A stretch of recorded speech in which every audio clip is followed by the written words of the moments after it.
하나님의 말씀 같이 찾아보겠습니다. 출애굽기 16장 1절에서 3절 말씀입니다. 은혜 받으실 하나님의 말씀 출애굽기 16장 1절에서 3절 우리 천천히 같이 한번 읽어보겠습니다. 이스라엘 자손의 온 회중이 엘림에서 떠나 엘림과 시내산 사이에 있는 신광야에 이르니 애굽에서 나온 후 둘째 달 15일이라 이스라엘 자손 온 회중이 그 광야에서 모세와 아론을 원망하여 이스라엘 자손이 그들에게 이르되 우리가 애굽 땅에서 고기 가마 곁에 앉아 있던 때와 떡을 배불리 먹던 때에 여호와의 손에 죽었더라면 좋았을 것을 너희가 이 광야로 우리를 인도해 내어 이 온 회중이 죽여 죽게 하는도다. 아멘. 우리 옆에 분들 또 앞뒤 분들 한번 보시고 같이 한번 인사하겠습니다. 잘 오셨습니다. 은혜 많이 받으세요.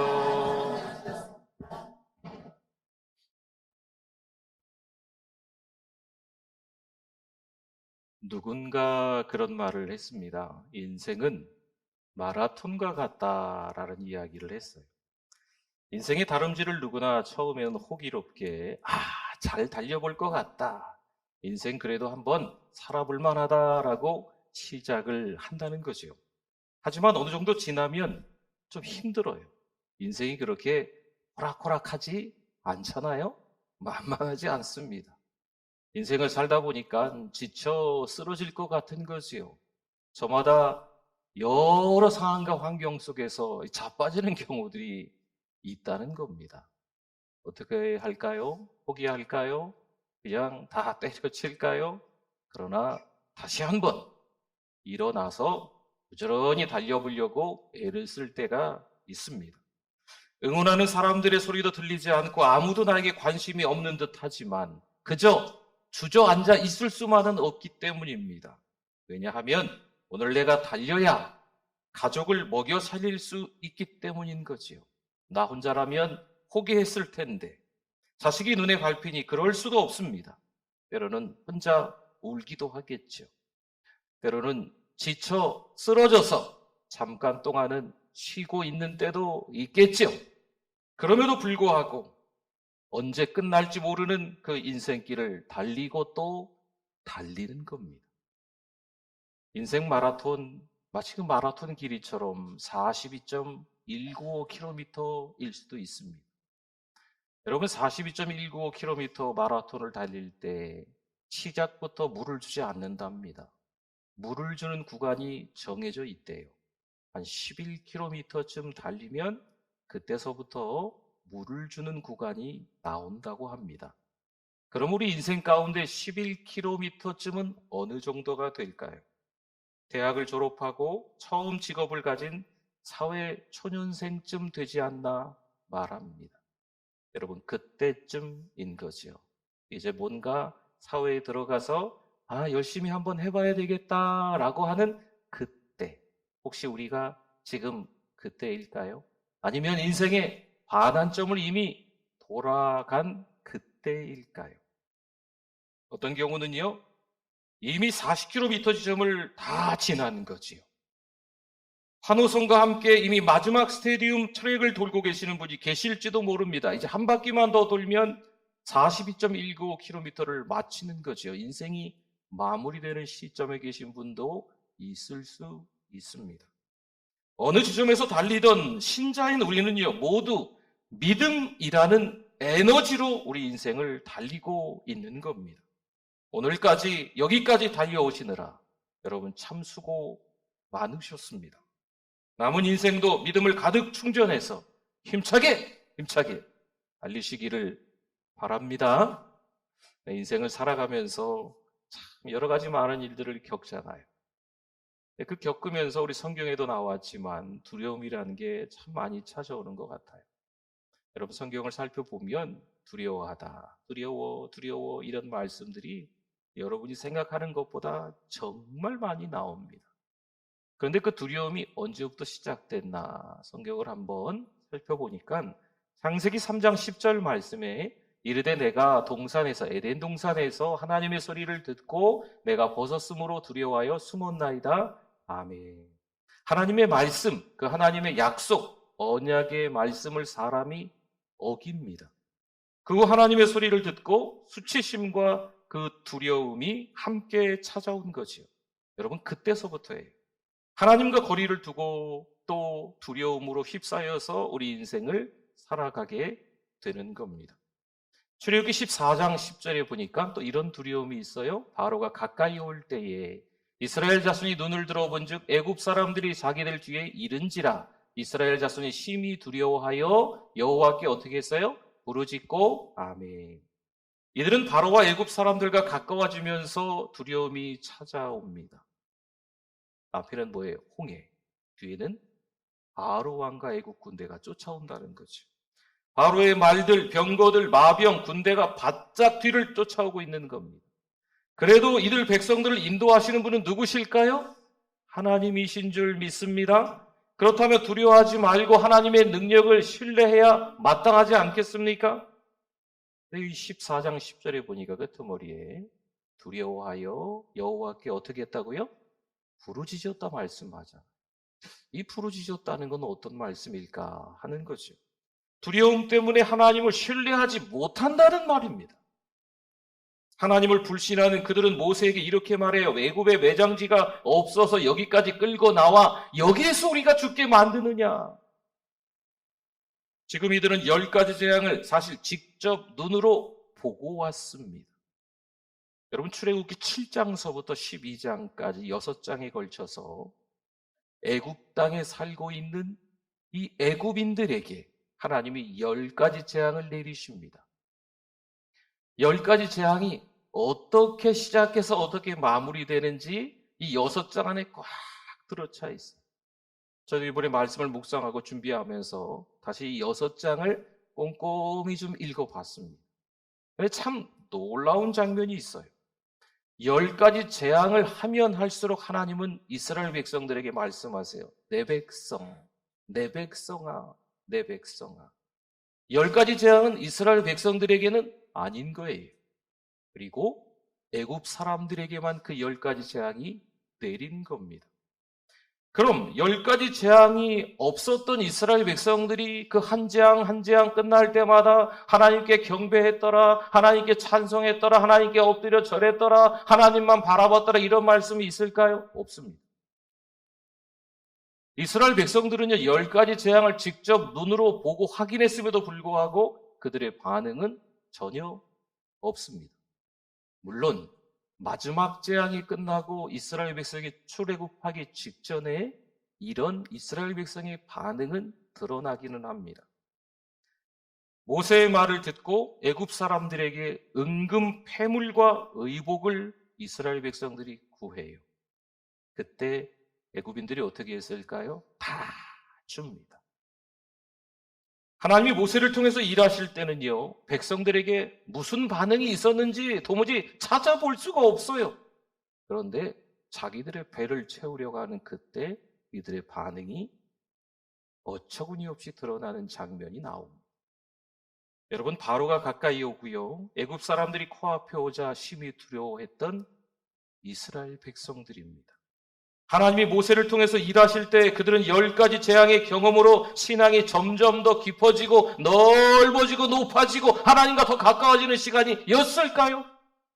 아니면 그들은 방관자고 또 구경꾼으로 그 자리에 머물러 있었을까요? 성도 여러분, 우리는 어떨까요? 하나님은 지금도 살아 역사하시는 줄 믿습니다. 하나님은요, 지금도 우리 사람들을 통해서 하나님의 일을 하시는 줄 믿습니다. 오늘 이 자리에 예배드리는 여러분 모두 다 하나님의 아들, 딸인 줄 믿습니다. 내가 예수님 믿습니다. 내가 십자가에 달려 죽으신 그 예수님을 믿습니다. 라는 믿음이 있는 하나님의 사람들은요, 하나님이 그 사람을 통해서 하나님의 자녀로 삼으시는 것뿐만이 아니고 그 사람을 통해서 일하고 계십니다. 준비된 하나님의 사람을 통해서 큰 일을 만들어 가시는 거예요. 하나님께 그런 하나님이신 줄 믿습니다. 여러분, 한번 여쭤볼까요? 하나님이 일하시니 우리가 그 은혜로 믿음의 경주를 그럼 지금 요즘 하고 계십니까? 아니면 우리도 하나님이 일하실 때 아무것도 할 수 없어서 그냥 팔짱 끼고 방관자, 구경꾼으로 예배를 나오기는 나오는데 출석 도장 하나 꽝 찍고 내가 어떤 예배 나왔네, 기도 어느 정도 했네, 하나님 앞에 어느 정도 헌신했네, 이런 걸로 만족하십니까? 구경꾼 방관자는요, 어려운 일이 닥치면 있는 말 없는 말 다 끄집어냅니다. 불평하고 원망해요, 불신해요. 그럼 누구 얘기일까요? 우리들 이야기. 하나님은 마침내 그들 애굽 사람들을 수장시키고 홍해를 건너게 하십니다. 두려워 벌벌 떨었지만 하나님은 여전히 그들을 기억하고 계시는 줄 믿습니다.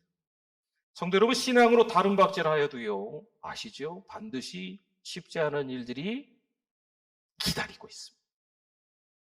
나는 믿음의 경주를 하니까, 하나님만 바라보고 있으니까 내가 사는 길은 꽃길일 거야. 전혀 그렇지 않습니다. 착각입니다.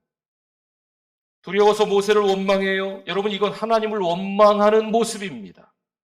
내 마음에 들지 않는다고 이 땅의 교회를 비방하지 마십시오. 이 땅의 목회자들을, 이 땅의 신자들을 나무라지 마십시오. 우리에게는 그런 권한을 부여하지 않았습니다.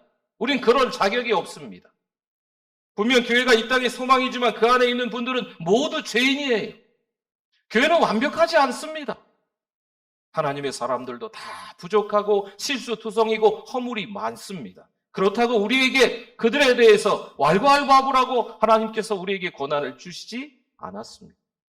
출애굽기 14장 30절과 31절 말씀에 그날에 여호와께서 이같이 이스라엘을 애굽 사람의 손에서 구원하심에 이스라엘이 바닷가에서 애굽 사람들이 죽어 있는 것을 어떻게 했어요? 보았더라. 31절에 이스라엘이 여호와께서 애굽 사람들에게 행하신 그 큰 능력을 어떻게 했어요? 보았으므로 백성이 여호와를 경외하며 여호와와 그의 종 모세를 믿었더라. 아멘. 여러분, 이스라엘 백성들이 출애굽을 했잖아요. 근데 얼마 지나지 않아서 앞에는 홍해, 뒤에는 애국 군대. 꼼짝없이 수장되든지 아니면 애국 군대의 창칼에 찔려 죽든지 할 판이었습니다. 그런데 하나님은요, 거기서 살려주시는 거죠. 여러분, 이게 하나님의 은혜인 줄 믿습니다. 하나님이 어떻게 행하셨는가 보고 하나님을 경외하고 하나님의 종 모세를 믿게 됩니다. 그 15장에 들어가면요, 지금 14장에서 홍해를 건넜잖아요. 15장에 들어가 보면 모두가 하나님을 찬송하는 장면들이 나와요. 하나님을 경외합니다. 하나님 앞에 하나님이 어떤 놀라운 일을 행하셨는지 간증하고 있어요. 자신이 받은 은혜에 대해서 마음껏 표현하는 장면이 15장에 나옵니다. 근데 여러분, 놀라지 마십시오. 그리고 난 이후에 겨우 3일이 지납니다. 홍해를 기적처럼 건넜는데 겨우 3일이 지납니다. 물을 얻지 못하다가 물을 얻었는데 물이 써서 먹지 못합니다. 백성은 여기서 모세를 원망합니다. 그런데 하나님이 어떻게 하실까요? 또 그 물 문제를 해결해 주십니다. 오늘 3절 말씀 한 번 더 보겠습니다. 이스라엘 자손이 그들에게 이르되 우리가 애굽 땅에서 고기 가마 곁에 앉아있던 때와 떡을 배불리 먹던 때에 여호와의 손에 죽었더라면 좋았을 것을 너희가 이 광야로 우리를 인도해내어 이 온 회중이 어떻게 됐어요? 줄여 죽게 하는도다. 아멘. 이들에게 좋았던 때가 있었다고 합니다. 고기 가마 곁에서 고기 먹었을 때, 떡을 먹었을 때, 그때 좋았다고 이야기합니다. 참 과간이 아니죠. 분명 10가지 재앙으로 온갖 고통을 겪는 애굽 사람들을 눈으로 봤겠죠. 그곳에서 자기들이 살아나왔으니 얼마나 은혜입니까? 이것이 하나님의 은혜입니다 라고 간증하고 있었던 겁니까? 아니라니까요. 앞에는 홍해, 뒤에는 애국 군대. 그렇지만 하나님은 그들을 수장시키시고 하나님의 백성은 홍해를 건너가게 하셨습니다. 이것이 감격스러워서 하나님의 놀라운 은혜를 찬양하고 있는 그들일까요? 이것도 아닙니다. 이때 이들의 신분은요, 더 이상 노예가 아니었어요. 출애굽했으니까 자유민이었습니다. 그런데 그때 노예였을 때가 좋았다고 아우성되고 있습니다. 여러분, 다시 한번요. 누구의 모습일까? 우리의 모습입니다. 이들의 듣기는 원망이고 이들의 취미는 두려움이고 이들의 장기는요, 불신입니다. 나는 아닐 거야. 나는 괜찮을 거야. 아닙니다. 이들은 아무리 봐도 하나님과 동행하는 게 아닙니다. 분명 제멋대로의 신앙이 맞습니다. 하지만 하나님은 또 어떻게 하실까요? 4절 말씀, 오늘 3절까지만 봤는데요. 4절에 보면 그때 여호와께서 모세에게 이르시되 보라 내가 너희를 위하여 하늘에서 양식을 뭐같이요? 비같이 내리리니 백성이 나가서 일용할 것을 날마다 거둘 것이라 이같이 하여 그들이 내 율법을 준행하나 아니하나 내가 시험하리라. 아멘. 하나님은 만나와 메추라기를 또 내려주세요. 뭐같이요? 비같이. 비같이라는 말씀을 해석하면 풍성하게 넉넉한, 넘치게 이런 말입니다. 물론 하나님은 계속 그냥 지켜보고만 계시지는 않을 겁니다. 하나님의 약속의 말씀에 반응하는 자는요, 하나님이 책임져 주실 줄 믿습니다. 여러분, 성냥불과 등잔불의 차이를 아십니까? 지금 화면에 보시는 것처럼 성냥이 저렇게 생겼습니다. 지금 성냥을 모르는 우리 다음 세대 자녀가 좀 있길래 성냥을 한번 찾아봤습니다. 팔각 성냥에 대고 탁 하면 이 성냥이 불이 들어오는데 글쎄요. 이거 뭐 뒤집어도 한 10초쯤 탈까 모르겠습니다. 등잔불은 저렇게 생겼습니다. 이 성냥불과 등잔불은 차이가 좀 납니다. 성냥불은 타봐야 얼마 타지 못하고 금방 재로 바뀌겠지만 이 등잔불은 좀 더 갑니다. 이유는 심지가 있기 때문이에요. 또 다른 이유가 또 있죠? 기름이 들어있기 때문입니다. 1시간도 하루도 며칠도 더 갈 수가 있어요.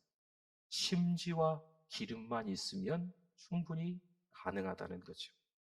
19절과 20절 말씀을 한번 보겠습니다. 모세가 그들에게 이르기를 아무든지 아침까지 그것을 남겨두지 말라 하였으나 그들이 모세에게 순종하지 아니하고 더러는 아침까지 두었더니 벌레가 생기고 냄새가 난지라 모세가 그들에게 노하니라. 아멘. 우리의 신앙은 성냥불일까요? 여러분, 성냥불이라는 것은 은혜는 받는 것 같지만 그 은혜가 지속성이 없다는 겁니다. 한때 우리나라에 유행했던 게 있었어요. 교회에 가면 행복해야 된다, 좋아야 된다, 감동이 있어야 된다, 감동스러운 어떤 영상의 한 장면. 교회 가면 목사님이 한번 울려야 된다, 설교하면서. 뭐 이런 좀 흐름들이 좀 있었었어요. 사실은 세월 지나고 보니까 그것은 좀 번영신학 쪽에 가까운 거죠. 그런 모습들이 좀 있었어요. 은혜를 받아야 되는데 그냥 좋고 행복하고 교회 오면 그냥 다 그냥 좋아서 그냥 그런 모습만 있기를 원하는 장면인 거죠. 사랑하는 성도 여러분, 은혜는 성령께서 역사하셔야 될 줄 믿습니다. 성령의 강력한 역사를 통해서 등잔불 경험을 해야 합니다. 하나님은 이미 충분히 백성들을 향해서 말씀하셨죠. 내 백성이라고 하시면서 여러 가지 훈련들을 시키셨습니다. 계속 원망하고 두려워하고 불신하는 저들처럼 보이지만 하나님은 그 시간들을 통하여서 하나님의 사람들을 빚어가시고 만들어가시고 깎아가시는 중이십니다. 때로는 우리의 삶 속에서 우리도 여전히 하나님께 원망하고 하나님 두려워하고 하나님 앞에서 불신하는 모습들이 왜 없겠습니까? 그러나 하나님은 우리를 사랑하셔서 끝까지 우리에게 넉넉히 채워주시는 분인 줄 믿습니다. 원망하고 두려워하고 불신했던 그들, 이스라엘 백성들, 우리랑 별로 다를 바가 없다는 거죠. 성도 여러분, 우리는 광야 한복판에서 잘 기억하셔야 돼요. 하나님은 여전히 누구 편? 내 편, 우리 편인 줄 믿습니다. 믿음의 삶이 모험이 있어요. 긴장이 좀 됩니다. 위험한 길입니다. 근데 이게 뭐라고요? 훈련이라는 겁니다. 믿음은요, 훈련을 통해서 만들어지는 거예요. 훈련을 통한 믿음은요, 견고해지고 흔들림이 없다는 거죠. 하나님의 존재를 인정해야 하는 여러 테스트가 있겠지요. 단순히 몇 가지 일에 감동받아서 교회를 오는 게 아닙니다. 그때 그 자리에서 우리 신앙이 깊어져야 될 줄 믿습니다. 은혜를 받았다면 그 은혜가 내일도 또 있어야 돼요. 오늘 받은 은혜는 오늘로 끝납니다. 찬송하고 기도하고 하나님의 말씀을 통해서, 레마의 말씀을 통해서 나에게 하시는 말씀, 하나님께 올려드리는 찬송, 하나님과 나와 단둘이 하는 기도, 이런 시간들을 통해서 내가 은혜의 지속성이 있어야 돼요. 내일도 또 그 은혜 때문에 또 하나님 앞에서 신앙의 경주를 해야 될 줄 믿습니다. 사도 바울이 이런 고백을 했습니다. 사도행전 20장 24절 말씀에 같이 한번 읽어주십시오. 내가 달려갈 길과 주 예수께 받은 사명 곧 하나님의 은혜의 복음을 증언하는 일을 마치려 하면은 나의 생명조차 조금도 귀한 것으로 여기지 아니하노라. 아멘. 생명을 바쳤다는 것은요, 대단한 일이죠. 예수님도 얼마나 사역 가운데 바쁘게 지내셨는지 몰라요. 사도 바울도 마찬가지입니다. 예수 그리스도를 만난 이후에 사도 바울의 인생이 어찌 보면 정신이 없었어요. 바쁘다 바빠, 너무 바빠. 생명까지 다 바치면서 하나님의 일에 헌신했던 사람입니다. 그런데 드와이트 무디가 한 말을 여러분들 한번 들어보시면 좋을 것 같아요. 하나님의 일꾼을 망가뜨리는 것은 과도한 일이 아니라 성령 없이 일하는 것이다.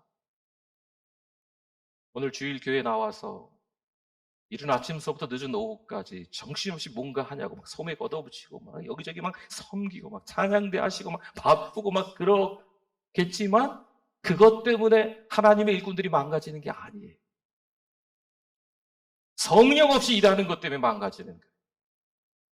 성령 충만해야 될 줄 믿습니다. 성령 충만하면 사도 바울처럼 생명까지 바치는 거죠. 성령 충만하면 그 어떤 일이 있어도 소매 걷어붙이고 땀을 뻘뻘 흘리면서 일해도요, 뭐 어떻게 할까요? 기뻐요. 그게 행복이에요. 사랑하는 성도 여러분, 하나님이 한 주 우리에게 또 허락하셨습니다. 어떻게 사시겠습니까? 원망하고 불평하며 두려워하며 하나님을 불신하며 살아가시겠습니까? 그랬던 우리의 삶을 회개하기를 원합니다. 이번 한 주간은 하나님 앞에 감사하며 성령 충만함으로 복음을 전하며 살아가실 수 있기를 축원합니다. 아멘. 우리 말씀 기억하면서 잠깐 우리 주여 한번 부르짖고 통성으로 기도합니다. 주여, 하나님 아버지 은혜를 감사합니다. 은혜 주셔서 감사합니다. 하나님만 부여잡고 살아갈 수 있는 믿음의 권속들 될 수 있도록 인도하여 주시옵소서. 하나님, 불평했던 거 용서해 주세요. 하나님, 두려워했던 거 용서해 주세요. 하나님, 믿지 못했던 거 용서해 주세요. 이제 다시 한번 믿음으로 살아가는 우리들 되게 해 주실 줄 믿습니다. 성령 충만한 우리들 되게 하여 주시옵소서. 하나님 아버지 은혜를 감사합니다. 오늘 이 시간 부지런히 교회에 달려나와 예배 현장에 있게 하심을 감사합니다. 찬송하고 기도하고 하나님의 말씀 들으며 다시 새 힘을 얻게 해주심을 감사합니다. 성령 충만함으로 한 주를 살아가게 하여 주시옵소서. 예수님의 이름으로 기도드립니다. 아멘.